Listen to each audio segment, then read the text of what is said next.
उसका मैं पहले आपको थोड़ा लास्ट में एक पक्ष बता दूं, क्योंकि धर्म के नाम से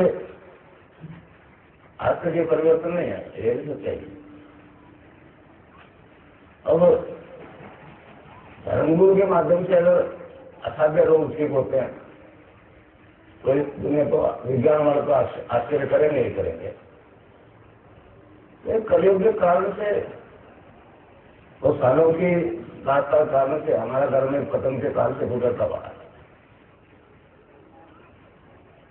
तो पतन की भी सीमा होती है, जब नीचे गिरने कोई स्ट्रेस नहीं तो फिर उत्थान शुरू हो जाता है। अर्थव्यवस्था का उत्थान पतन होता है,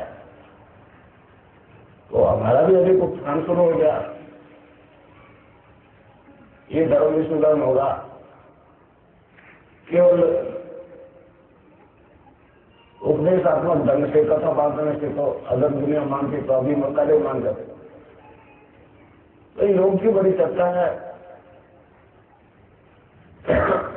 कुंडलिनी जागरण की बड़ी चर्चा है,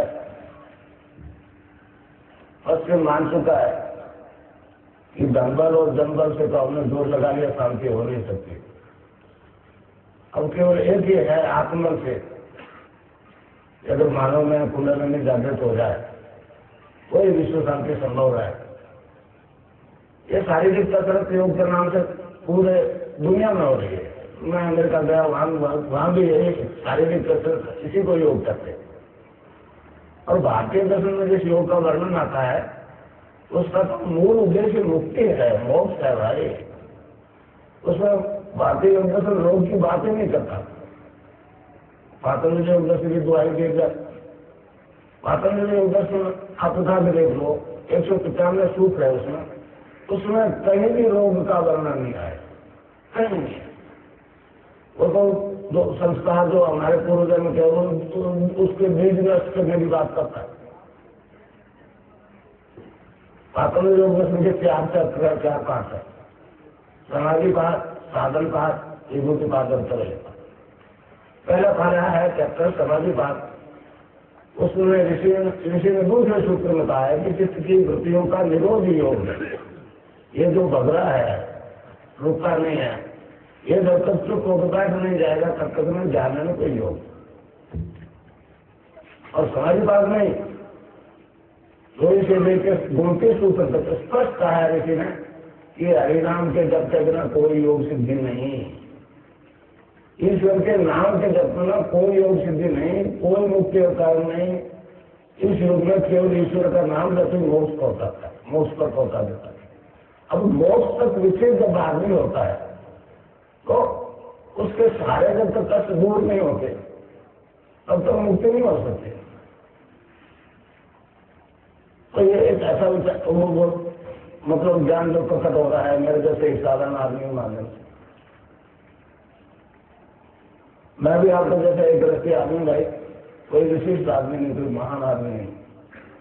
मैं ऊपर बैठ गया, आप नीचे बैठ गए, मैं बड़ा नहीं हो गया, आप छोटे नहीं हो गए। कहीं तो एक व्यवस्था चली आ रही है हमारे गुरु शिष्य परंपरा शुरू से कि सब जाते हिसाब से नीचे बैठ।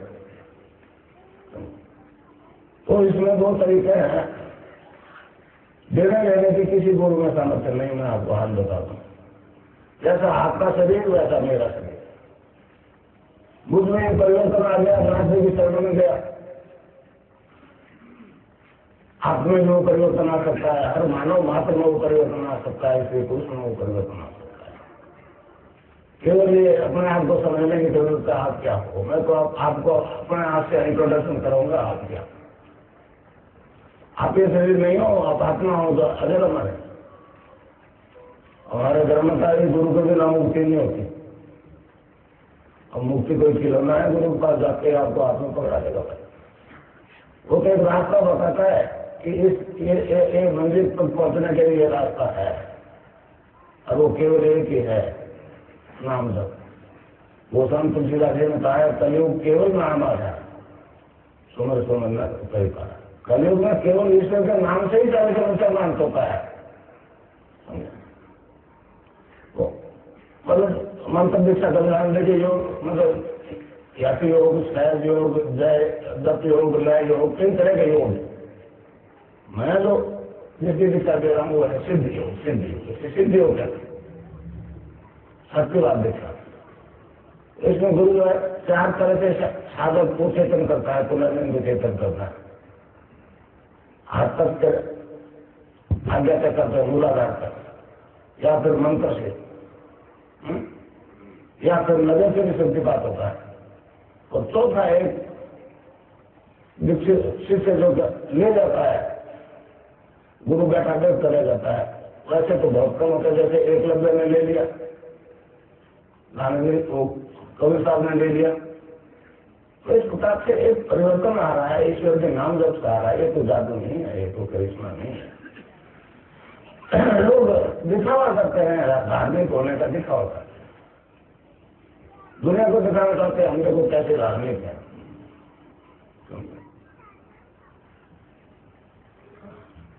अब मैं कई लोग कह देता हूँ, हमें कोई कुछ क्या किस जाति किस धर्म को कल भी हिंदू है, फिर कोई पूछ लेगी हिंदू क्या होता है। यूरोप में कई मतलब वहां पे जिज्ञासु लोग पूछते हैं व्हाट इज हिंदुइज्म, और फिर वही वो घंटी बज रही है। मैं कहता हूँ पूर्ण मनुष्य का मतलब ही हिंदू है, चाहे वो कोई जाति का है, कोई धर्म का है। हिंदू धर्म मनुष्य के पूर्णता की बात करता है। बाकी अभी मैंने लिखा है कि मैंने जो transitional the final but day, और मनुष्य परिवर्तन की प्राणी है, उसको निरंतर परिवर्तन आ रहा है और वो पूर्णता प्राप्त करेगा। बच्चे की और भविष्य वाले आगामी मानव जाति भी वो शरीर धारण करेगी, ह्यूमनाइज फॉर्म में बदल जाएगी। इससे विज्ञान बहुत परेशान है, पर ऐसे होता है ठीक हो रखता है। इसका पहले जवाब क्या है हमारे पास। तो मैं जो आपको इसमें 2 तरीके भैया, नाम जप और ध्यान। पहले तो नाम जप, जो गुरु देता है उसको निरंतर जपना होगा, रामदेव जी क्यों। अब वो एक जब विज्ञान में जपाजात भाई आपके अंदर जो बैठा है वो जपना शुरू कर देगा।